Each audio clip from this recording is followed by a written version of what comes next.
I think first, there's many issues China is facing, and it's very complicated. And by survive, to try to surviving in the competition, they sacrificed a lot of rights, which also about the environment, and they also sacrifice the education, and the whole society become extremely corrupted, and also extremely incapable in make clear decisions, and the judicial system also paralyzed. But about the environment, I think which certainly relate to everybody's life. If we talk about nature and natural environment, it's about air, water, and food safety, and all those concerns, which today is a great trouble for China. We find poisoning in almost everything. The river is polluted, all the seafood are polluted, and milk are polluted, or meat are polluted, or vegetables are polluted. Almost every Chinese, when they come to a table, they always have something in their mind is, what they're eating, it's suitable for the body, or it's dangerous for their children, which has become such a concern. Nobody can avoid it.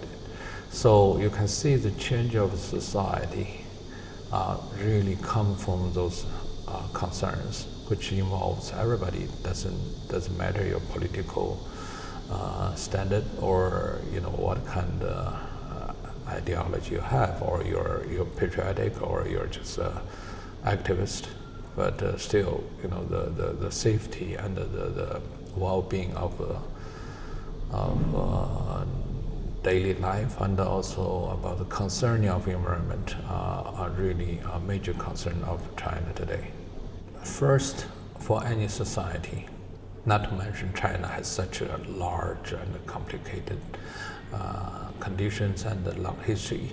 For any society to survive, you have to have a sense of justice and fairness, and this is it's property of the public, and people should believe there's justice exists in this society, and that can be achieved through the struggle.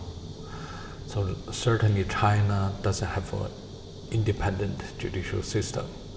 So for a long time, this kind of justice never exists. That's really a problem. So because it doesn't exist, so people has no trust on any kind of policy and any kind of news or media, because there's no freedom of expression. And so how can you have a society working together, or trying to maintain this kind of stability without to be the trust of the information and the belief of the justice? So that is so fascinating, and today I'm sure that questions the legitimacy of the power. Why you have to maintain a nation but not to trust its own people, not to let them judge their fate. So this is a constantly question, and they can never face the question, and they can never answer it. So for me, I think this has to be achieved. This the so-called independent of judicial system, so the society could have a measurement about what is right or wrong, and not just according to a party's will. That is completely evil act. And also, I think the freedom of expression, which relate to everybody, and the freedom to get the information and to communicate. That's absolutely necessary rights, not just for artists like me, but for everybody. So no society can achieve any kind of greatness without doing so.